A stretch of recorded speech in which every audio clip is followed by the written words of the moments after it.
Criminal psychology, also referred to as criminological psychology, is a study of the wills, thoughts, intentions, and reactions of criminals and all that partakes in the criminal behavior. It is related to the field of criminal anthropology. The study goes deeply into what makes someone commit a crime, but also the reactions after the crime, on the run or in court. Criminal psychologists are often called up as witnesses in court cases to help the jury understand the mind of the criminal. Some types of psychiatry also deal with aspects of criminal behavior. Psychiatrists and psychologists are licensed professionals that can assess both mental and physical states. Profilers look for patterns and behavior to typify the individual's behind a crime. A group effort attempts to answer the most common psychological questions: if there is a risk of a sexual predator reoffending if put back in society, if an offender is competent to stand trial, whether or not an offender was sane/insane at the time of the offense. In 1981, one of the fathers of UK's criminal psychology, Professor Lionel Howard, described 4 ways that psychologists may perform upon being professionally involved in criminal proceedings. These are the following.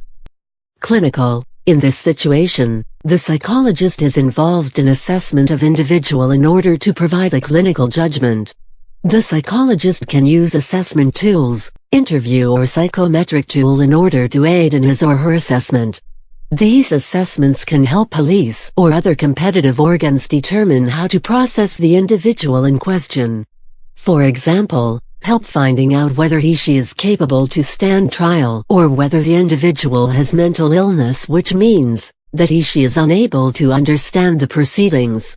Experimental. In this case, the task of psychologist is to perform a research in order to inform a case. This can involve executing experimental tests for the purposes of illustrating a point or providing further information to courts. This may involve false memory, eyewitness credibility experiments and such. For example, this way questions similar to how likely would a witness see an object in 100 meters? Will be answered. Actuarial. This role involves usage of statistics in order to inform a case. For example, a psychologist may be asked to provide probability of an event occurring. Therefore, the courts may ask how likely a person will reoffend if a sentence is declined. Advisory. Here, a psychologist may advise police about how to proceed with the investigation. For example, which is the best way to interview the individual, how best cross-examine a vulnerable or another expert witness, how an offender will act after committing the offense.